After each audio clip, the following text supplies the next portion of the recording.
Дутуу хөтөө зүйлээ нэмээд болох үтггүй зүйлээ халаад явах, хаяад явах ийм болом хэрвээ бид нар энийг хүлээж авч чадахгүй, ойлгохдохгүй байна гэж үзэж байгаа бол Монгол улсад ардчлал ерөөсөө зохимжгүй. Өнөөдөр нийгэм маань асар их бухимдалтай байна гэж би үзэж байна л да. Нэгэн тал бид нар энэ ардчил иргэний нийгмийг сонгосон бол зоригтойгоор орох ёстой гэж нэг хэлье. За сайн байцгаана хоёр хүмүүс сонсогчдоо. 91.7 арадуутай хамтран хүргэж байгаа зөвлөлт засаглал нэвтрүүлгийн маань анхны дугаар эхлэхэд бэлэн боллоо.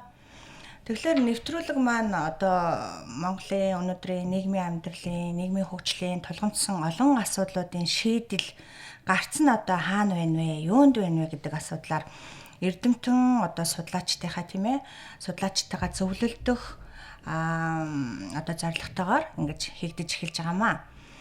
Тэгэхээр энэ удаагийн нэвтрүүлгээрээ бид ардчлал, иргэний нийгмийн төлөвшлийн асуудлаар удирдлагын академийн багш, доктор, профессор нар мандахтай ярилцах болно. Тэгэхээр танд энэ өдрийн мэндийг хүргэе. Тэгээд бас бидний урилгаар хүрэлцэн ирсэнд баярлалаа. За баярлалаа. Танаа энэ нэвтрүүлгийн зөвлөлт гэсэн агуулга бол их чухал ач холбогдолтой санагдаж байна л да. Өнөөдөр манай Монголын нийгэмд 25 жилийн өмнө зорж орсон ардчил иргэний нийгмийнхаа мөн чанарын талаар, түүнийг гүнзгийрүүлэх талаар, алдаа оноог нь үнэл цэгнэх талаар зөвлөлтөн ярих их зүйл байна гэж ингэж бодож байна. Тэгэхээр танаа энэ нэвтрүүлэг зүгээр та бит хоёр нэг ярилцлага хийгээд энэ радиогоор нэг хэдэн хүн сонсогчдод ингээд нэг хязгаарлагчгүй байгаасай л гэж бодож байна. За баярлалаа.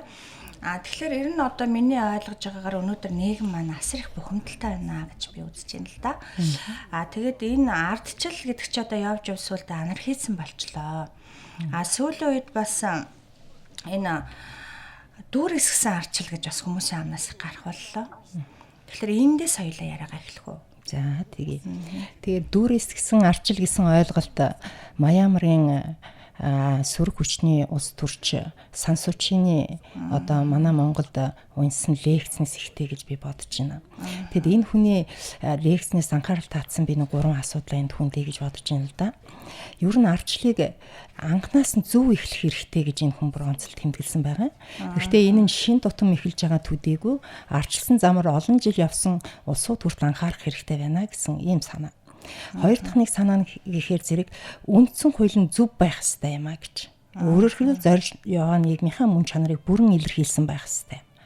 Түүнийг хэрэгжүүлдэг байх ёстой юм а гэсэн ийм нэг хоёр дахь санаа. Гурав дахь санаа нь юу гэсэн гэхээр зэрэг энэ ардчилсан нийгмийг иргэд өөрөө бүтээдэг юм. Энэ бүтээдэг иргэд нь өндөр ёс суртахуунтай, өндөр хариуцлагатай байж ижил ардчил иргэний нийгэм буюу өөрсдийнхээ сайн сайхан амьдралын төлөө нийгмийг бүтээж чадна гэсэн ийм санаануудыг тэмдэглэсэн байгаа. Тэгээ зүгээр би бодож байгаа энэ хүн манад лекц уншихдаа энэ асуудлыг онцлон тэмдэглээд байна гэдэг чинь биднийг юм бодооч гэж хэлсэн биш байгаа даа л гэж би бодсон. Тий бас мэдээж хэрэгжтэй тэр хүн чинь дэлхийг бүхэлд нь харж байгаа шүү дээ тий. Тийм болохоор манай болох утгагүй юмыг бас харчгаад хэлсэн биш байгаа гэдгийг л бид нар бүх төвшөндөө бодох хэрэгтэй байна л гэж бодож байна тий. Шүү дээ энэ ардчил гэхлээр л нэг бөө эрхчлөөл гэж ойлгоод байна шүү. Тийм ээ. Харин. Төсөөл нэг хязгааргүй эрхчлөө. Би юу ч хийж болно, юу ч ярьж болно. Нэг иймэрхүү зүйл бас тогтчиход байна уу тийм ээ. Тэгэхээр ардчил гэдэг маань эрх чөлөө, шударгын ёс, тэгш байдал гэл ингээд бид нар яриад байна шүү дээ. За энэ бол ардчлалын үнэт зүйлс. Үнэт зүйлс. Хэрвээ тэгвэл энэ үнэт зүйлсийн бол хизээ хаана ямар хүрсэн дээр биелээ болд юм бэ гэдэг асуудал анхаарал татах нь ойлгомжтой тийм ээ. Тэгэхээр энийг жоохон тодорхой хөрсөөрийн асуудал тий. Тэгэхээр би ардчил гэж юу вэ гэд ингээд яхаар эрх хэрэгчлөө гэж арай хэлэхгүй байх. Хэлэх ясгүй юм аа. Өөрөөр хэлбэл ардчил гэдэг маань демократ гэдэг эртний грекээс гаралтай үг шүү дээ. Тийм ээ. Демос гэдэг нь ард түмэн, кратос гэдэг нь засаглал. За тэгвэл хоёулаа ингээд эргээд харахаар үгийнхаа үг сурвалжийн хувьд ардчил гэдэг маань ард түмний засаглал гэсэн ойлголт юм байна гэж ингэж тогтож байна тийм ээ. За тэгвэл ардчлалын тухай маш олон тодорхойлт байдаг. Тийм ээ, маш олон. Энэ олон тодорхойлт дотроо үндэсний болон гадаадын судлаачид Авраам Линкольны ард түмний төлөө, ард түмнэр удирдуулсан ард түмний засаглалаа гэж арчлыг тодорхойлсон байна. Тэгэхээр энд юу хэлэх гээд байна гэхээр зэрэг арчлын тухай ярихад бид нар ерөөсө хамгийн түрүүнд ард түмний засаглал гэдэг ойлголт бидэнд буух хэрэгтэй юм аа. Яг хоёр нь ард түмний засаглал гэдээ ярихаар бид нар чинь за ямар ч байсан л одоо 4 жил нэг удаа сонгуул өгч байна. Тэгээ эн чинь одоо бас нөгөө арчилсан засаглалынхаа л одоо тий юу хэрэгжүүлж байна л гэж ингэж л ойлгож яваад байна л да тий. Тэгээ энэс одоо өөр юу байх хэвээр юм. Тийм ээ. Тийм сонгуул. Тэгэхээр энэ сонгуул өгч байгаа иргэд бидний тухайн асуудлууд бол энэ нийгмийн хамгийн чухал асуудал юм аа. Тэгэхээр яа харахгүй энэ бол бас нэг элемент тийм нэг элемент нь тийм нэг субъект нь тийм. Тэгэхээр энэ иргэд маань бид ямар байх ёстой вэ гэдэг асуудал нэг талаас биднээс шалтгаалж байгаа ч гэсэн нөгөө талаасаа энэ нийгэмд иргэд бид нар өөрсдөө эвлэлдэн нэгдэж асуудлынхаа зөв бурууг ярилцаж бас өөрсдийнхээ амьдралын наад захын асуудлаа шийдвэрлэдэг тийм эрх чадамжтай бүтцийн тухай асуудал өнөөдөр Монгол улсад зайлшгүй байна гэж тийм ээ. Бид нар 92 онд аймаг нийслэл сум дүүрэг баг хорооны иргэдийн нийтийн хурал гэд 3 төвшөнд хурал байгуулсан. Тийм ээ. Нутгийн өөрийн удирдлага гэдэг бол ерөөсөө арчлын амин сүнс. Гэхдээ бид нар тухайн үед бол 3 төвшөнд байгуулахдаа хуучин тогтолцооны үеийн ардын депутатын хурлын жишгийг барьсан. Гэхдээ би энд тухайн үеийн одоо шийдвэр гаргагчдыг бол бидний өнөө үеийнхнээс илүү дэвшилтэд сэтгэлгээтэй хүмүүс байж гэж ингэж харддаг юм. Яагаад тэгэхээр бид нар ямар ч байсан зайлшгүй шаардлагатай тэр ойлголтуудыг үндсэн хуулиндаа хийгээд өгсөн байгаа байхгүй. Гэтэл өнгөрсөн 25 жилийн хугацаанд бид нар ерөөсөө хөгжүүлж ирээгүй. Харин зарим талаар хоошоо явцсан бат гэсэн ийм үзэгдэл үйл явц ажиглагдаад байдаг. Тэ? Тэгэхээр яг түрүүн тэр ардчлалын том лидер хэлсэн байна шүү дээ тий. Тэр үнэхээр одоо өндөр ёс суртахуунтай маш өндөр хариуцлагатай иргэдтэй байж ич ийм нийгэмд чинь л энэ ардчилч одоо жинхэнэ ёсоор хөгждөг юм аа, оршин тогтнодог юм аа гэж тий. Тэгэхээр эндээс битэрийн өнөөдрийн одоо ярилцах гэдэг гол нөгөө сэдв маань болох тий. Одоо нийгэм иргэний нийгмийн төлөвшлийн асуудал чи яхахгүй одоо гарч ирж байна л да тийм ээ.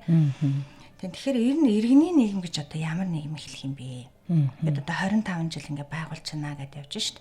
За урд нь бол одоо социализм коммунизмыг байгуулж байна гэдээ явж илээ тийм ээ.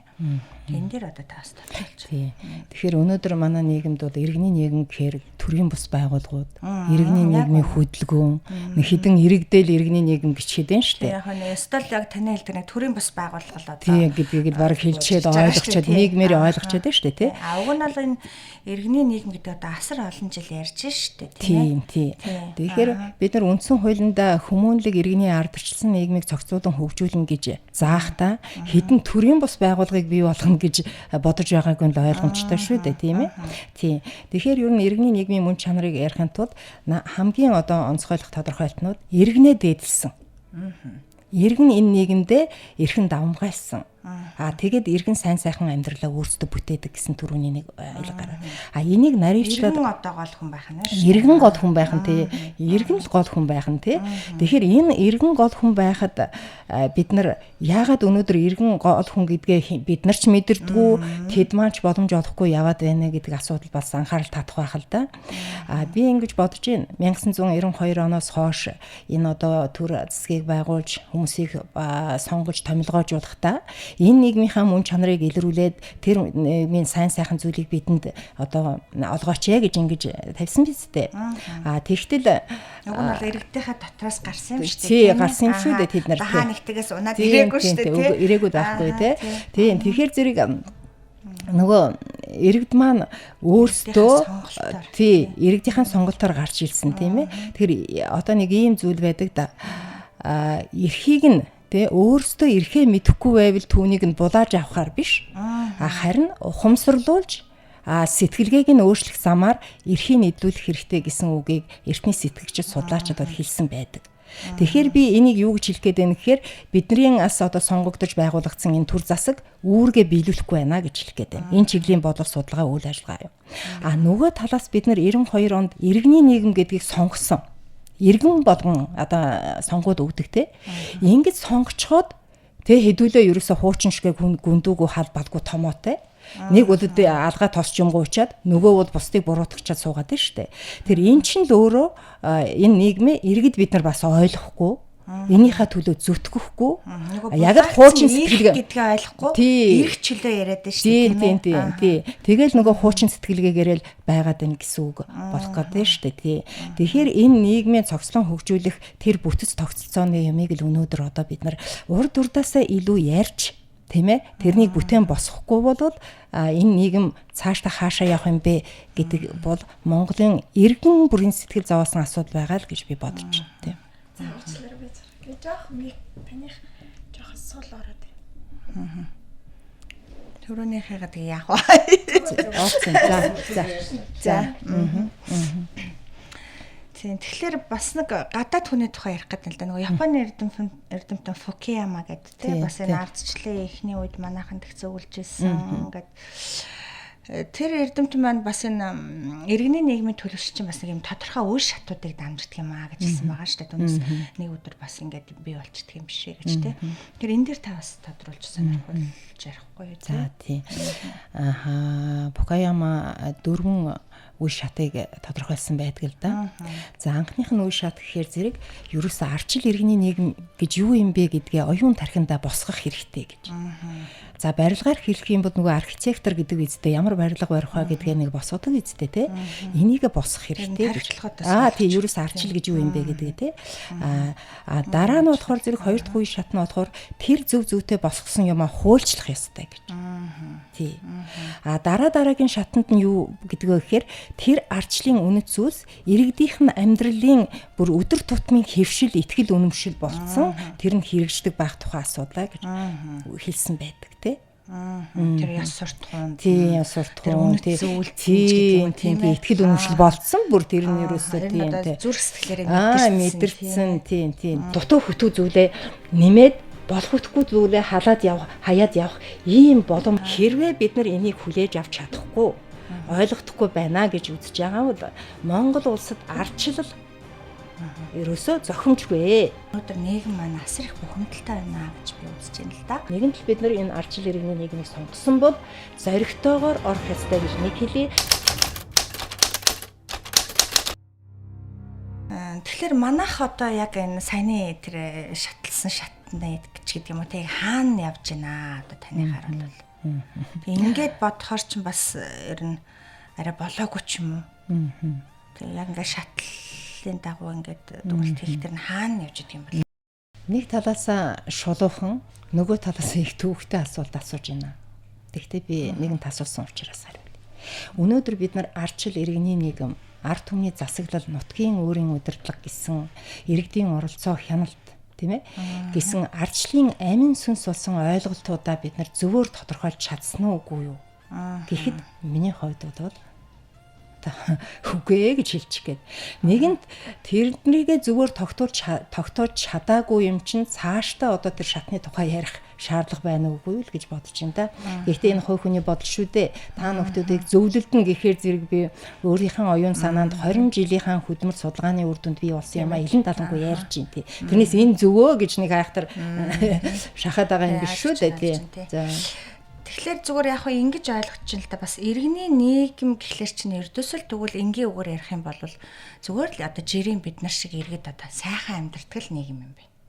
Ингэж ойлгож болж байна шаа. Сайхан амьдрахын тулд өөрсдөө тэр сайхан амьдралаа бүтээдэг. Бүтээхийн тулд нэг талаасаа өөрөө санаачлагтай байх, нөгөө талаасаа тэр бүтээдэг тогтолцоог нь бий болгож өгөх асуудал. Өнөөдөр бол Монгол улсад энэ тогтолцоо бий болж чадаагүй. Чадаагүй тий. Ер нь ингээл одоо сүүлдээ энэ тогтолцоо гэдэг үг бас их яаж байгаа те яриад байгаа шүү дээ. Тийм модонд орсон үг болоод байгаа шүү дээ те. Эрдөөсөө л ямар нэгэн юмд л бас энэ эрдөөсөө тогтолцоо л болохгүй юм л те. Тэр энэ дээр бас та жоохон тодорхойлж байгаа. Тодруулж хэлвэл ардчил иргэний нийгмийнхаа мөн чанарыг илэрхийлсэн тогтолцоо бий болж чадсангүй. За би тэгээ товч яагаад хэлээ. Нэгдүгээрт нөгөө ардчлалын үр хөврөл бий болж хүмүүсийн сэтгэлгээ өөрсдөө юмаа хийж хариуцлага хүлээдэг тэр бүтэц буюу нутгийн өөрийн удирдлага бий болж чадсангүй. Манайх Монгол улс үндсэн хуулиндаа 3 түвшиндээ байгуулад тэгээд тэр 3 түвшинд байгуулсан цаашаагаа хөгжих боломж байхгүй гэдгийг харууллаа шүү дээ тий. Тийм. Тэгэхээр энэний бодохгүй тал юу вэ нэ гэж та асуух байх л да бодоход тий. Яг гоо ер нь бол түрүүн та яриадсан шүү дээ энэ иргэд одоо төрөө хяндаг гэж хяналт гэж их ярьсан шүү дээ иргэдийн хяналт. Тэгэхээр үнэхээр одоо ингээд зүгээр хар ухаанаар ч гэсэн бодоход үнэхээр энэ төр бол ямар ч хяналтгүй байна тий. Тэгэхээр энэ төрөө хянч чаддаг. А төрөөсөө гараад байгаа одоо бодлогын чанартай одоо шийдвэрч гэдэг юм. Энд одоо иргэд чинь тэр нөлөөлж чадах тэр чадвар тийм ээ тэр чадвар. А тэгээд иргэд тэр төртөөгөө хариуцлага тооцож чаддаг. А ийм одоо нийгэм чинь бий болсон тохиолдолд бид нар энэ иргэний нийгмийн төлөвшлөө гэж одоо энэ Монголд ч иргэний нийгмийн одоо төлөвшлийн асуудлыг ингэж ярьж эхлэх ёстой мó гэж тийм ээ. Би наад тогтсон. Тэгэхээр ийм одоо энэ иргэдийн хяналт үнэхээр одоо ингэж чухал юм байна л да. Тэгэхээр ийм байхад одоо юу саадуулаад байна. Тэгээ та сая яг нэг боломж нөхцөл гэдэг юм ярьсан тий. Би саяныхаа төрчин энэ боломж нөхцөлийг олох хэрэгтэй шүү дээ тийм ээ. А эсвэл боломжинд байгаад тахт иргэдэн тийм идэх санаачлахгүй байна уу? Оролцохгүй байна уу? Энэ асуулт хариулахын тулд би түрүүнээгээ ихэлсэн асуудал жоохон явуулаад байдаг хөө тий. Нутгийн өөрийн удирдлага гэж нэг л төвшөнд байдаг юм байна. Хэрвээ нэг төвшөнд байдаг юм бол одоо аймаг нийслэл сум дүүрэг гэсэн нутгийн өөрийн удирдлагын байгууллага гэсэн энэ тогтолцоог байхгүй болох хэрэгтэй байна. Ухаандаа энэ одоогийн тогтолцоо дэсэ болохгүй байна. Тэгээ энэ бол хуучин тогтолцоонд суурилчихсан хэлбэр төдий юм байна гэдэг. Тэгээ юу нь болохгүй байна гэдгийг би жоохон тодруулъя л да. Жишээлбэл аймаг нийслэгээд асар том түвшинд нутгийн өөрийн удирдлага гэж байгуулсан.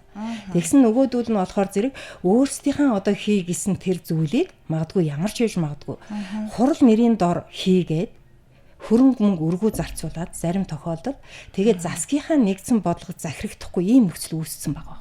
Гэтэл нутгийн өөрийн удирдлага гэдэг чинь ийм том төвшин тэгээ ийм гурван төвшин байгуулдаггүй юм байна гэсэн нэг талаас. А нөгөө талаас бид нар нөгөө арчлын өр хөврөл бий болж энэ танхимд байгаа та бид нар одоо амьдралын асуудлыг ярилцдаг, хилэлцдэг, хинээр хийлэх үү, яаж хийлэх үү гэж ярьдаг.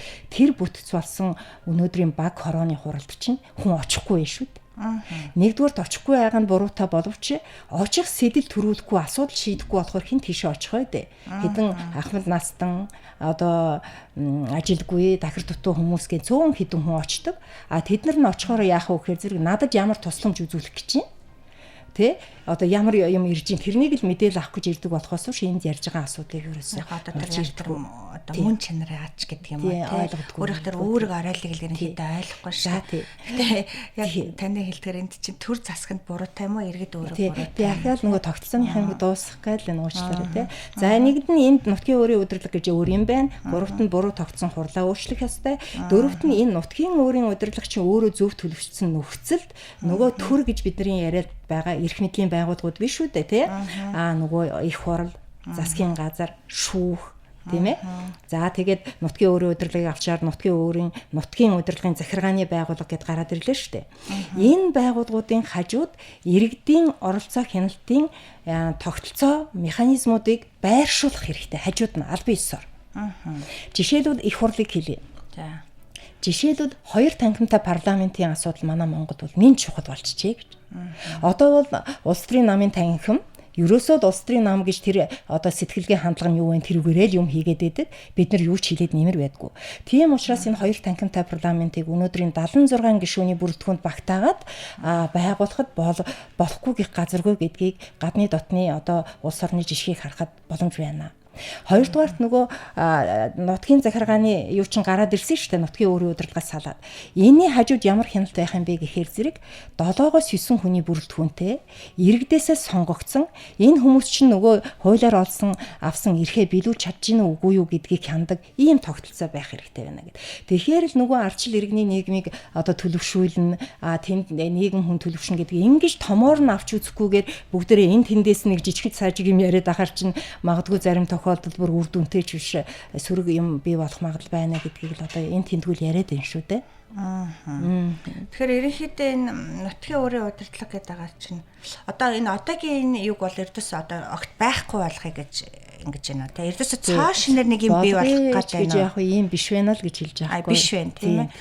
Тэгээд парламентод бас нэг юм хоёр танхимтай байх. Дээр доорч гэдэг юм одоо юу гэсэн үг. Дээр доор гэж ер нь бид нар яштэй энэ нэг ойлголтуудаа эргэж авах үзэх цаг нь болж ий гэж. Энэ дээр доор гэж хэлдэг танхим гэж хэлдэг газрууд байдгаа. Ерөөсөө зэрэгцээ хоёр танхим. Иргэдийн төлөөлөгчдийн танхим яахаараа тэр намын танхимын доор нь ч юм уу дээр нь ч очихын зэрэгцээ л хоёулаа сайн сайхны төлөө ажиллаж байгаа юм шүү дээ тий. Энэ ташранд би нэг зүйл хэлье. Парламент ярьж байгаа юм чинь. Бид нар өнөөдөр парламентын засаглал гэж яриад байдаг. Тийм ээ. Гэтэл өнөөдөр парламентын ч юм уу ерөнхийлөгч ч юм уу засагладаг улс орн гэж байхгүй ардчилсан тогтцсон. Харин парламентын бүгд найрамдах улс, ерөнхийлөгчийн бүгд найрамдах улс гэж нэрлэдэг. Яагаад ингэж нэрлэдэг вэ гэхээр зэрэг тэр дороосоо сонголт нь хэрвээ хэн иргэдийн олон сонголтыг авсан тэр сонголтоор нь тэр улс гэж ингэж нэрлэдэг. Тэгээд тэрэн дотроо харин эрх мэдэл нь оновчтой хуваарлагдаад харилцсан одоо хяналттай зөв бүтцтэй байх тухай асуудал байх юм аа. Тэгэхээр ч л одоо бид нар энэ чинь юмнуудад цоошнэр нь бүр цогцоор нь авч үзэхгүйгээр жоохон засварын тухай асуудал яриад байхаар л нэг л биш байна да. Биш байна гэдгийг өөрөө амьдрал харуулад байна шүү дээ та. Одоо ямар сөрөг үзэгдлүүд бий болж байна та тэрийг мэдж байгаа. Ер нь одоо энэ засаглал гэдэг нэр томьёо чинь ер нь бас буруу байна гэдэг шүү дээ тийм ээ. Би тэгэж хэлээгүй. Зүгээр хин нэгэн засаглаад даргалдаг юм биш байна л гэж хэлэх гээд байхгүй. Ер нь одоо нэр томьёоос гадна агуулгын ч гэсэн одоо буруудаад байна тийм ээ. Ер нь одоо энэ нутгийн өөрийн удирдлага гэдэг та сая ярьж байна те. Нэг л одоо ердөөсөө болохгүй. Ердөөсөө энэ бол нэг цоо шинэл юм баймаар байна гэж хэлж байна тий. Тэгэхээр энэ сая одоо нэг хэсэг чи үндсэн хуулийг өөрчлөе гэдэг баахан ярьлаа. За энэ дээр одоо өнөөдрийн битэр энэ хүндэт байгаа сэдв байна шүү дээ. Иргэний нийгмийн төлөвшил, тэр иргэдийн оролцоог баталгаажуулах ч гэдэг юм уу те. Эсвэл саяны одоо тэр нутгийн өөрийн удирдлага ер нь одоо тэгвэл ямар байж иж одоо тийм ээ одоо шаардлага хангах юм ч гэдэг юм уу. Энэ тал дээр ер нь өөрчлөлтүүд яригдчихсэн нь. Тэр үед бол бас огт үгүйсгэж болохгүй л дээ. Жишээлбэл сумын засаг даргыг иргэдээсээ сонгодог болёо. Суманд намуудыг сонгуульд оруулахаа болёо. Суманд тий. Дүүрэгт бол биш шүү дээ. Мэдгүй дээр тийм сумын асуудал гэсэн тий. За гих мэтийн ийм асуудлууд яригджилээ л да. Тэгэхээр энийг хоёулаа нэг жишээгээр ярив. Би нөхөр нар мандах нэг ловерчин. Явж байгаад хуулийн дагуу нэг суманд очиж сонгуульд орчлоо. Сонгуульд орчлоо тий. За би сонгуульд орчхоод гайгүй бас юмтай суманд очлоо шүү. Очиж шүү би чинь тий. Зүгээр нэг суманд яваад очихгүй. Тэгээд өөрийнхөө хамсаатныг ойр орчиндөө байрлууллаа. За байгаа нөөц боломжийн араараа идээд элдэ болохоор нэг сайхан ажилдаг хүн дүр эсгэж ягаад би хаяа явчлаа хамтаараа. Хин хариуцлага хүлээх үү? Тэгэхээр эн чинь их нарийн байна. Яг энэ асуудал нь бол сууж өгөөг байна шүү дээ. Тэгэхээр энэ ч бол яригдчихсан өөрчлөлт тийм ээ. Тэгэхдээ энэ юутай холбоотой вэ гэхээр би улс төрийн намтай холбож хэлэх чинь л да. Бид нар улс төрийн нам, нутгийн өөрийн удирдлага гэдгийг зөв байгуулж мөн чанарыг гаргахгүйгээр нөгөөдөлөө нөгөө хүн чинь хүүхдээ одоо муу хүүхдгээд гаргаад хайчдаггүй үсттэй. Тэрэн шиг энэ юмнуудаа зөв болгож ээж зөв тогтолоор нь ажилуулахгүйгээр өөрчлөөд намгүй болъё ч гэдэг юм ингэж бодохгүй байна гэж хэлэх гэсэн юм. Ерөөсөө улс төрийн нам гэдэг бол хамгийн гол мөн чанар нь бодлого. Энэ одоо жишээлбэл өнөөдрийн нөхцөлд бол яаж ардчил иргэний нийгмийн алдаа оноог дүгнэж зэгнэж яаж голдрлоор нь явуулах вэ гэсэн энэ юмыг л өнөөдөр улс төрийн намууд яриад тэгээ энийг хэрэгжүүлэх боловсон хүчний асуудлыг л ярьдаг ийм намд л бид нар иргэд бид нар сонголт хэмээрээ штэ. Тэгсэн чи яасан гэсэн чи одоо ер нь бол тэр юу ямар бодлого гэхээсээ илүү яг надад юу өгөх гээд байна. За бүр тодорхой хэлэх юм бол надад хідэн төгрөг өгөх гээд байна гэдгээр л ярих. Ингээд дээ штэ. Санал яваад байна штэ. Өөрөөр хэлбэл одоо бүр мөнгө рүү ингээд ороод эхэлчихсэн зүүнд энэ тэмдгүү байна те. Надтай нэг сайхан мэдлэх нүү, манай гэрээр нэг орж ирэх нүү, хідэн жихэр өгөх нүү те. Сонгуулийн үйл ажиллагаанд нэг 5 цаас яах нүү гэл ийм л байдлаар явж ирлээ штэ. Энэ нүгөө хэлэхэд. Тэгэхээр энэ ингээ хэлээд тэр хүн чинь их мөнгө гаргацсан энэ хүн чинь сонгуульд гарахаараа эргээл мөнгөнийхөө төлөө ажиллана уу гэхээс иргэдийн төлөө ажиллах үгүй юу гэдгийг өнөөдөр иргэд бид нар бодох цаг нь болцсон биш үү? Тий. За яг ийм зүйлс чинь болоод бас эрдэсээ нам гэж ястаа нэг хэрэггүй юм байна гэж ярих болчихлоо шүү дээ одоо чаа. Гэтэл битэрийн өнөөдөр одоо энд ярьж байгаа энэ хөндөж байгаа сэдв энэ иргэний нийгмийн төлөвшилтэй. Энэ чинь бас яг нэг элемент нь ч гэдэг юм уу нэг одоо зарчмын төр юу юм бэлээ шүү дээ. Олон намын тогтолцоо юм бэлээ шүү дээ, тий. Тэгэхээр бас ингэж Эрдүсийн нам гэдэг чинь хэрэггүй юм байна гэж бас яриад иж болохгүй юм шиг тийм ээ. Тийм. Тэгэхээр энэ ер нь одоо энэ үндсэн хуулийн чинь өөрчлөлтийн талаар асар их маргаан дэгдэж байгаад ингээд дарагдчихлаа шүү дээ. Эрдүс одоо цаг нь биш юм байна гэдэг. Тэгэхээр энэ өөрчлөлтийн тал дээр бас өөр танд бодож заавал энэ саяны асуудлыг яг энэ дотор биш те. Ер нь одоо танд хэлчмээр ярьчмаар зүйл юу байсан бэ бас бид нар хэлээд байгаа үндсэн хуулинд бол өөрчлөлт оруулах цаг нь болж гэдэгтээ бүр 100% санал нэг байгаа тий. А тэгтээ оруулах өөрчлөлтийг бид хоёрын төрөний ярьдаг нөгөө 3 шатны хурлаа болоод үндсэн одоо тэр жинхэнэ зөв тогтолцоор нь байгуулад төрийнхэн парламентын төвшөнд 2 танхим байгуулад нутгийн захиргааны төвшөнд хяналтын одоо зөвлөл буюу тэднийг байгуулах тухай асуудал. Тэрнээс гадна нэг 2 асуудал байдаг юм. Харин таныг энэ асуудлыг асуусан тэр хэлчихье.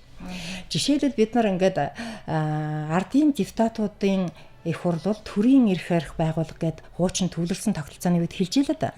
Тэгсэн чинь одоо үндсэн хуулиндаа иргэн нийгмийн тодорхойлдог болсон ийм нийгмийг сонгочоод улсын их хурл бол төрийн эрх барих дэд байгууллага гэчээд нөгөө улсын их хурл буруутгадаг улсын их хурл нь бид өөрсдөө одоо бүр онцгой юм шиг сандаг нэг юм ойлголт. 2 өөрчлөх ёстой гэж хэлэх гэдэг шүү дээ тийм. Хоёр дахь нь болохоор зэрэг ийм байна. Бид нар нөгөө газар байгалийн баялаг ой мод ус эднэрийг ард түмний мэдэлд төрийн өмчгээ тодорхойлцсон. Тэгсэн чинь өнөөдөр хэдүүлээ төр гэж юу юм бэ гэдээ эргээд харъя л да. Төр гэдэг бол бидний бий болгосон хөрөнгөөр санхүүждэг бидэнд үйлчлэх ёстой байгууллагуудын нийлбэр цогц. Тэгсэн ийм хийсвэр байгууллагада төр гэдэг ийм хийсвэр ойлголтондоо нөгөө өмчнүүдээ хамгийн нандин өмчнүүдээ төрийн өмч юмаа гэж тодорхойлцсон. Тэгээ энэ асуудлаа эргэж авч үзэхгүйгээр тэгээ шал өөр юмнууд хүндэд байхаар чинь арих болмоос санагдав. Асар их маргаан дэгдэж. Асар их маргаан дэгдэж байна. Би одоо шулуухан хэлье. Одоо бид нар тэр энэ идчихлээ, тэр энэ ингэчлээ гэл ингээд бие бинээ буруутгаад байна тийм үү? Тэгтэл энэ буруутгаад байгаа юм нь энэ хүндээ байна уу? Энэ хууль эрх зүйн орчин тогтолцоонд байна уу гэдгийг авч үзэх цаг нь болжээ гэж. Өнөөдөр бас миний нэг эмзэж байгаа. Энэ асуудал бол саяны тэр явж исэн өөрчлөлтүүд дотор бол хөндөгдөг байсан тийм ээ. Хөндөгдөг тий. Тэгээ бас нэг энэ даримт нэг зүйл хэлмээр байна. Өнөөдөр чи одоо бие бинийгээ ингээд одоо шүүгээл дуудаал одоо тий чухал хүн мөн үү, гол хүн мөн үү биш үү гэл нэг юм явчлаа штэ. Тэр энэ бол асрыг хэмзэглүүлж байна. Яагаад тэгэхээр ардчил иргэний нийгэм жинхэнэ утгаараа бий болоогүй нөхцөлд нөгөө шудраг ёс эрх хэрэгчлөө тэгш байдал чинь бий болоогүй. Ийм нөхцөлд хин нь буруутаагаа тодорхойлж чадахгүй ийм нөхцөлд нэгийгээ тэнд барайл энд нэгийгээ буруутгаад байна гэдэг чинь эн чинь яг л 37 оны хуучин одоо тогтолцоо арга барил руугаа яваад байна удаа л гэж харагддаг. Дэлмэгдлийн асуудал руу орчих. Үгүй тийм байхыг үгүйсэхгүй шүү дээ. Ягаад гэхээр нөгөө нийгэм чинь суурьа тавиагүй, суурь нь иргэд бид нар байдаг. Иргэд бид нар чинь нэг харахад нэг гүндүүгөө томоотой хал бодгүй сайхан амьтад нөгөө талаасаа хувья хичээсэн энэ нийгмийнхаа мөн чанарыг ойлгодогчгүй, үүргээч ойлгодгүй хин нэгийг буруутгаад хуучин шигээ яваад юм шүү дээ. Нэг болохоор нэг оролцоотой юм шиг тийм ээ. Тэр бол хэлбэр төдийлээ юм. Үр дүн одоо ердөөсөө байдаг. Тэгвэл энэ оролцоо гэж ярьж огт оролцоогүй гэхэлэр мэдгүй нэг л бас идэвхтэй юм шиг. Бас нэг огт монголчуудыг огт оролцохгүй байх гэхэлэр бас үгүй юм шиг. Гэтэл яг ингэж бодоод үзэхээр энэ үр дүн гэж ярьдаг. Өстө нөгөө төртөө хариуцлага хүлээлгэж чадахгүй тэр төвшөндөө тэр чадвартаа очиж чадаагүй л байгаа байхгүй тийм. Тэгэхээр оролцооны хэлбэрүүд бий болж гинэ үгүй бий болж байна. Тэгтээ байна шүү. Тэгтээ аливаа юм цаг хугацаа гэж байдаг. Тийм ээ. Одоо магадгүй энэ хэлбэрийн төдий оролцоогоо жинхэнэ агуулгаар нь болгохын тулд яадаг юм бэ? Тэ? Эднэр гэдсэн одоо тим юм руу орох цаг нь болцсон байна шүү дээ. Тий. Тэрнээс урд нь бол огт ярьдгүй байсан шүү дээ. Тэгэхээр дэвшил бүхнээ ярьж байгаа юм болгоно өгөөс гэж болохгүй. Ганцхан мөн чанар руу цаг хугацаа руу оруулах хэрэгтэй. Зөв болгох хэрэгтэй. Буруу байгаа даа учраас өнөөдөр нийгэм ийм их бухимдал шүү дээ. Тийм. За тэгэхээр удахгүй бас сонгол болно тийм ээ бас л одоо Монголын бидний иргэдийн хувьд одоо бидний өмнө бас нэг том сонголт бас нэг том хариуцлага ингээл одоо ирж штэ тийм тэгэхээр одоо энэ сонгуулийн хуультай холбоотой юм асуух гээд байгаа юм байна л да. Энэ өнгөрсөн сонгуулиар чинь пропорционал гэдээ оруулж ирсэн штэ. За тэгэд миний ойлгож ирсэнээр тэнд чинь одоо энэ хуучин социалист орнууд л одоо энэ пропорционалаар яваад асар их амжилтанд хүрчээ. Хөгжил мөгжлөн ч гэсэн одоо асар одоо сайн өндөр болсон байна. Хамгийн гол нь бас намуудын төлөвшлийн асуудал тий. Намууд одоо их төлөвшдөг юм байна. Энд чинь ирнэ чухал юм байна гэдээ оруулж ирсэн тийм ээ. Тэгэл энэ сонгуул боллоо бараг л маргаашаас нөгөө энэ нэг намын нэрээр гарсан нөхөр энэ одоо хинч биш ээ гэл тий. Эргэл нөгөө хууль нь гуйл болоод ингээл 4 жил ийм яриад явж байна л да. Тийм тэгэхээр энэ дээр та бас одоо эн чинь ер нь ямар байх хэвээр үнэхээр тийм буруу юм хийцсэн юм уу? Би бол жишээ нь энэ холимог тогтолцоо бол надад бол одоо жишээ нь боломжтой юм шиг санагддаг. Би ч бас хуульч хүн шүү дээ. Тэгээ ер нь бол болоод байгаа юм шиг үнэхээр тэр намуудын төлөвчлөл бол хэрэгтэй тийм ээ. Тэгвэл вэ штэ бид нар хэрвээ энэ тогтолцоо байлганаа энэ зөвөө гэх юм бол үндсэн хуулиндаа өөрчлөлт оруулаад шууд бус сонгуулийн тухай асуудлыг оруулж ирмээр байна. Одоо болохоор зэрэг их хурлын гишүүнийг сонгоно гэчихэд тэгээд аваачаад мажоритар гэдгээ хүнийг сонгодгийг, пропорционал гэдэг нь намыг сонгодгийг гэж яриад нь шүү дээ. Гэтэл энэ бол тийм биш байна. Зүгээр яг манайх шиг ойлгоц энэ тэнд байхыг үгүйсэхгүй. Тэгэхээр би дахин хэлмээр байна. Бид нар энэ тэнд тийм юм байдаг, тэрнийг аваад хийчих гэдгийг одоо болимоор байна. Асуудлынхаа мөн чанарыг авч үзмээр байна. Жишээлбэл мажоритар гэдэг нь болохоор зэрэг орон нутаг бүрнээс төлөөлөл байх ёстой гэж. Пропорционал гэдэг нь болохоор зэрэг 1000 хүн тутмаас 1 хүн байх ёстой ч гэдэг юм уу? Сонгуулийн өөрийнх нь зарчим. Тэрнийг аваачаад бүгдээрээ одоо юу яагаад ургуулад хүнийг сонгодгийг, намыг сонгодгийг ингээд өөрөөр хэлбэл шууд бус сонгуулийн нөхцөл байдлыг хуйлаа зөрчөөд аваад ирсэн. Тэгэл байж хат нь бид нар тэгэл гадарлаад байгаа мөртөө бүгдээрээ л нэг одоо дугуйсуугаад одоо юм байдгийн бах гэл энэ нөхдүүд л мэдэх бах юм хүмүүс ч гайхалтай тулсуудгийг суугаад байдаг. Ингээд тийм. Хондоо яасан бахна шүү сонгуулийн хуулиа ингэж өөрчилсөн мөртлөө нөгөө үндсэн хуульдаа одоо өөрчлөлтөө оруулаагүй нэ тийм ээ. Энийг одоо яагаад оруулчих болоогүй юм бол одоо нэмэлтээ өөрчлөлтөөр ч юм уу тусгachж болоогүй юм болоо. Тэгэхээр одоо бид тэрийг юу гэж хэлэх вэ? Ер нь бол одоо иргэд бид нар нэгэнт энэ нийгмийнхаа харилцааг тодорхойлох хөрс суурь нь болж энэ чиглэлээрээ мэдлэг чадвар эзэмсэж нэгдмэл дуу хоолойгоо гаргаж чадахгүй байгаа нөхцөлд таач би ч очсон өөрийнхөө хүсэл зоригоор л юм хийн. Тэгэхээр би ер нь бол энэ одоо ажиллаж байгаа энэ улсуудыг тэр намыг тэр хүнийг муулмааргүй.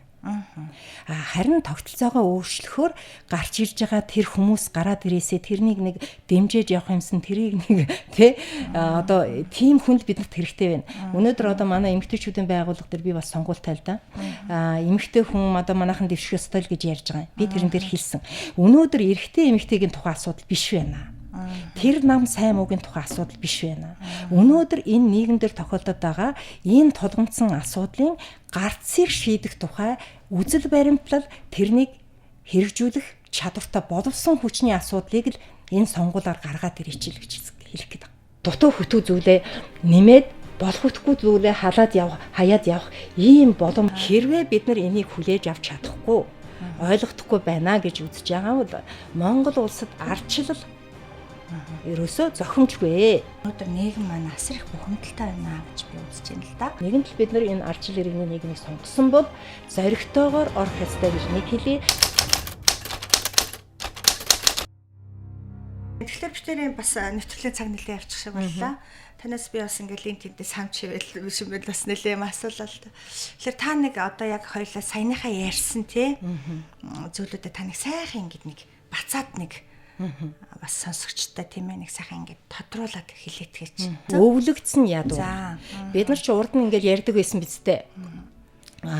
Одоо энэ ядуу хүмүүс чинь өөрөө аандаал ингээд алга болчдгийг. Ядраагүй нэг нь ингээд энэ юм чинь бүтээгээд бий болчт юм а гэж тий. Тэгсэн чинь яг цаг дээрээ тулсан чинь ядуу хүмүүс чинь асар их үргэлжж байна. Жирийн хүн 2 төрж яхад ядуу хүн 5 төрж байна. 5 төрсэн хүнээс нь ахаад төрж байна. Өөрөөр хэлбэл энэ удам дамжсан ядуурл боловсралгүй юм чинь бүр манай хүн амд дотор яаж юм том байрыг эзэлж штэ. Энэ улсууд ядууч байлаа гэсэн хүн бидтэй. Тийм болохоор зэрэг энэ одоо юм чинь бидний л буруу бодлогын буруу үйл ажиллагааны үр дүн байна гэд таны түрүүний хэлсэн одоо юмыг би дуртахгүй байна. Зөвхөн судалгааны үр дүн дээр. Хоёрдугаар би тэр одоо эхний алхам та юу хийх вэ гэд асуусан бол би нэг ингэж хариулмаар байна. Та энэ их олон юм ярьлаа. Зарим бүтэхгүй нэг алсын юм яриад ах шиг байна гэж те. Хэрвээ бид нар энийг хүлээж авч чадахгүй ойлгохдохгүй байна гэж үзэж байгаа бол Монгол улсад ардчлал ерөөсөө зохимжгүй. Иргэд бэлтгэгдээгүй. Энэ болоогүй гэж хэлсэн те. санаа нэгэ гэж ингэж бодож байна. Ингэж бодож байна тий. Тэгэхээр ер нь бид нар тэр орон нутгийн эрх мэдлийг зааглах тухай судалгаа хийсэн байхгүй юу? Нутгийн өөрийн удирдлага гэдэг юмаа хийхээс өмнө эхлээд аймаг нийслэл сум дүүрэг хоёрын бүрэн эрх олон хуулиар бүр давхцсан. Давхцсан. Наад зах нь энэ давхцлаа арилгаад сумаа чи юу хийхин хариуцлага хүлээ, аймгаа чи юу хийхин хариуцлага хүлээ эдэр гэдэг юмнадаа цэгцлэмээр байна шүү дээ. Тэг чин тийхгүй тэгээд энэ одоо ярьдаг ч уг нь бол одоо мэдчил гэдэг байх та тийм ээ. За өөрөөсөө хууль гаргаж байгаа юм байна гадралтгэл байлгүй дээ тийм. За одоо таны асуултанд хариулъя. Хамгийн сүүлчинтэй базаад гэхэр чи одоо их хэцүү санагдаж байна. Гэхдээ яхаа би хэлэх гээд орол дээ. За арчил иргэний нийгэм гэдэг бол ерөөсөө ард түмэн нийгмээ бүтээдэг тийм ээ. Өөрсдийнхээ сайн сайхныг бүтээдэг, өөрсдөө хариуцлага хүлээдэг нийгэм юм байна гэж тэ нэгд. Энэ нийгмийг бүрдүүлэхийн тулд тусгай тогтолцоо зүү тогтол байдгийн байна гэж. Тэр зүү тогтлын суурь нь буюу арчлын үр хөврөл бий болдог суурь нь нутгийн өөрийн удирдлага буюу иргэдтэйгээ хамгийн ойрхон иргэдийнхэн амьдралын сайн сайхан асуудлыг өөрсдөө шийдээд хариуцлага хүлээдэг ийм бүтц байдгийн байна гэж тийм ээ. Энэ бол одооны баг хороо биш ээ. Биш ээ, одооны аль нь ч биш ээ гэсэн нэг асуудал. Тэгэхээр зэрэг нэгтгэх нь. Хоёр дахь асуудал нь юу гэхээр зэрэг энэ өөрсдөө юмаа хийж байгаа энэ улсууд чинь ер нь би өөрөө юу хийж хариуцлага тогтоо хийх үү гэж ингэж бодож сэтгэж байгаа хийж байгаа хүмүүс чинь өрөөлөөр юугаар хийх үү, үлдсэн зүйлээ юугаар хийх үү, хинээр хийх үү, яаж хийх үү гэж сэтгэнэ эзтэй. Тэгэхээр л нөгөө үндэсний төвшин чинь энэ зөв суурь тавигдсан нөхцөл нөгөө үндэсний төвшнийг хийх ёстой тэр зөвлөвч нь зөө зогсоороо гаргаж ирэх юм аа гэл түрүүний дахиад хэлдэг нөгөө хоёр парламент нөгөө захиргааны хажууд зөвлөл буюу иргэдийн хяналтч гэдэг юм уу энэ бүхэн чинь нийлээл арчил иргэний нийгмийн тухай ойлголт гарч ийн л гэж байна. Тий. Тэгэхээр энийг хэрэгжүүлэхэд асар их хүч хөдөлмөр сэтгэлгээний өөрчлөлт хэрэгтэй. Би зүгээр энд одоо тэгэл таны яриад байгаагаар бол энэ буруу тогтолцоонд болохгүй байгаа юмар л одоо бараг 25 жил явчлаа шүү дээ тийм ээ. Тий. Нэг хэсэг явж болох байсан шилжилтийн үе. Одоо бол дэндүү удаж дэндүү хямруулж дэндүү урууга явж байна гэж судалгааны үр дүн харагдаад байгаа. Тийм. Тэгэхээр яг миний зүгээс одоо бас юу гэж хэлэх гэж байна гэхээр энэ бид нар төрийн хяналт гэж их ярих дуртай. Иргэд өөрсдөө ярьдаг шүү дээ. Энэ төр хянахгүй байна гэл те. Тэгэхээр эсэргээрээ эн чинь төрийн хяналт биш. Иргэд төрдөө хяналтаа тогтоох хэрэгтэй юм байна. Ийм одоо ойлголт ээж болох байх тийм ээ. Байж болно. Бидний одоо байгуулсан үүрэг өгсөн төр өөрөө өөрийгөө хянах ёстой. Тэрнээс гадна том утгаараа бол энэ иргэний нийгэмдүүд иргэн өөрөө хийдэг, хяндаг, оролцдог энэ одоо өөрийнх нь амин сүнс зарчим юм аа л гэж тий. Ингэж иргэн одоо төрөө хянж чаддаг болж ижил энэ одоо өнөөдрийн их үүсэж байгаа бухимд л тий. Энэ юм чинь хяналттай болох юм байна. Ингэж бидний нөгөө хүссэн тэмүүлээд байгаа тэр ардчилсан иргэний одоо тэр нийгэм чинь бас голдралтай орох юм уу гэж тий. Тэгээд ер нь бас эцэст нь хэлэхэд нөгөө иргэд одоо төрийг одоо шүтдэг биш сэрддэг байх хэрэгтэй гэж ярьж байна л да. Төрөөс жирэгдэг биш итгэдэг гин. Дээдэлдэг биш одоо хүлэн зөвшөөрдөг байх хэрэгтэй байна гэж. Тийм шүү дээ. Тэгэхдээ бид нар энэ хүлэн зөвшөөрөх гэдэг чинь бас хүлэн зөвшөөрөх гэдэг чинь одоо энэ сонгуулийн үр дүн шүү дээ. Нөгөө зөвшөөрлөлийн гэрээ юм шүү дээ тий. Одоо маргааш сонгуулийн маргаашаас эхлээл хүлэн зөвшөөрөхгүй байх биш тийм ээ. Тэгэхээр одоо иргэд бид нар өөрсдөд их юм байна гэдгээл энэ ярилцлагаас ер нь энэ төр нь иргэдийг халамжилдаг биш. Тэр бие даасан байдлыг нь хангаж өгдөг. Тийм. Тэгээ хяндаг биш эрхчлөөг нь хамгаалдаг, заадаг биш асуудаг сонсдог. Өөрөөр хэлбэл иргэд одоо төр хоёр чинь нэг ийм биш. Одоо яг одоо юм харилцсан. Одоо энэ хоёр маань түншлэгч тийм шуул гэсэн ийм л одоо зүйлийг хэлмээр байна. Та их сайхан хэлж чинь тий. Зүгээр би одоо энд нэг зүйл хэлж болох уу? Нэвтрүүлэг дуусах тусмал ярмаар юм санагдаж орж ирээд болохгүй юм тий. Одоо бид нар чинь энэ нэг том юмнууд ярьчлаа шүү дээ тий. Энэ том юм шүү мөртөө яг хэрэг дээрээ тулгамдсан яг бидний амьдралын амин сүнс асуудал юм шүү дээ. Тэгээ бид нар чинь нэг нийгмийн тогтолцоог ингээд бүрэн эргүүлсэн. Тийм биз? Төвөөс ингээ удирдах ийснийг иргэн бид нар өөрсдөө хариуцлага хүлээд өөрсдөө идэвхтэй оролцдог нийгмийг сонгоцсон. Тийм учраас энийг хийхин тулд бид нарт сэтгэлгээний болон үйл ажиллагааны болон цаг хугацааны тийм ээ бүх хүчээ нэгтгээд энэ суурийг боловсруулж гаргаж ирэх цаг нь болж ил гэж ингэж хэлэх гээд байгаа. Ер нь бол одоо ардчлалын уламжлалтай улс орнуудыг болиё л доо. Нөгөө төвлөрсөн төлөвлөгөөтэй байсан улс орнууд бас юу хийж гинэ гэдгийг хэдүүлээ эргээ санаа. Тий. Ер нь манайч нэг туршлага гэж яриад байгаа үстэй. Тий. Тэгээ би тэр туршлага гэдгийг нөгөө нэг социализм капитализм алгасан туршлага шиг юм болчих үедээ гэж би хувьдаа бол асар их санаа зовдгоо.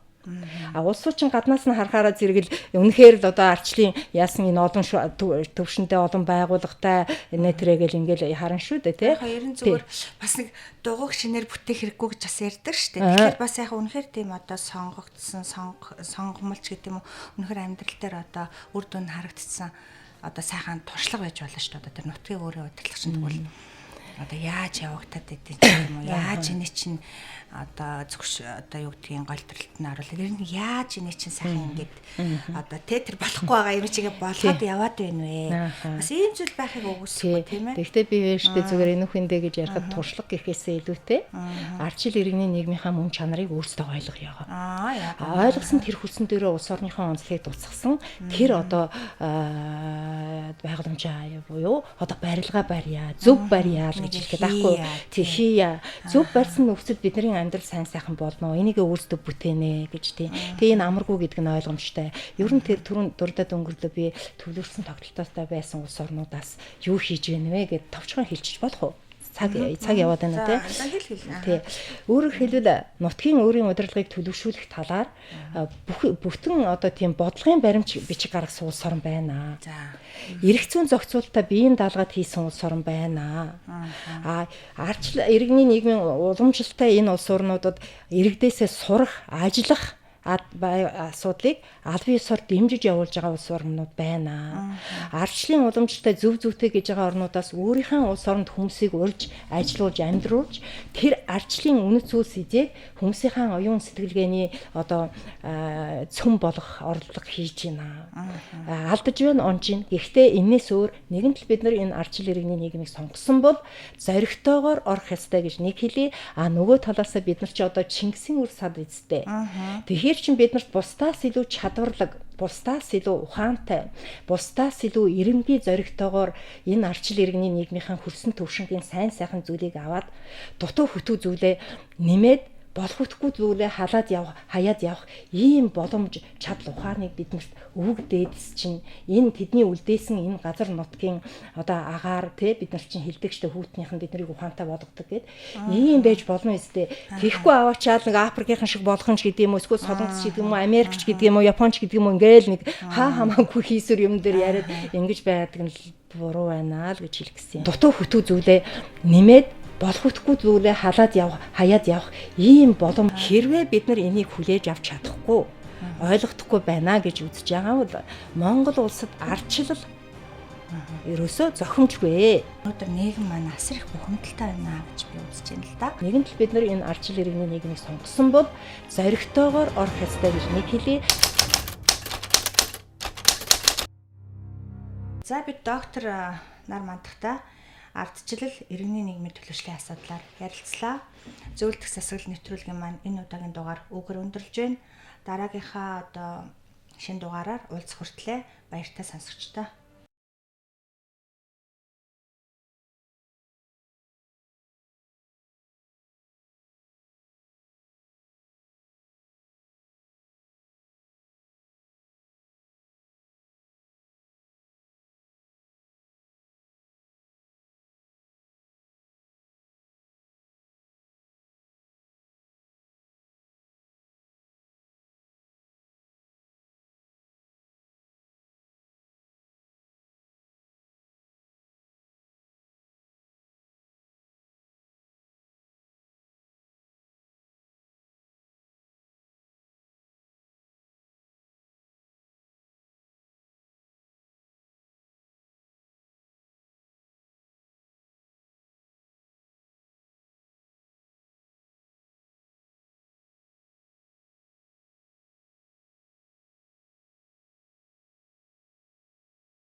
дутуу хөтөө зүйлээ нэмээд болохгүй зүйлээ халаад явах, хаяад явах ийм боломж хэрвээ бид нар энийг хүлээж авч чадахгүй ойлгохгүй байна гэж үзэж байгаа бол Монгол улсад ардчлал ерөөсөө зохимжгүй. Өнөөдөр нийгэм маань асар их бухимдалтай байна гэж би үзэж байна л да. Нэгэнт л бид нар энэ ардчил иргэний нийгмийг сонгосон бол зоригтойгоор орох ёстой гэж нэг хэлье.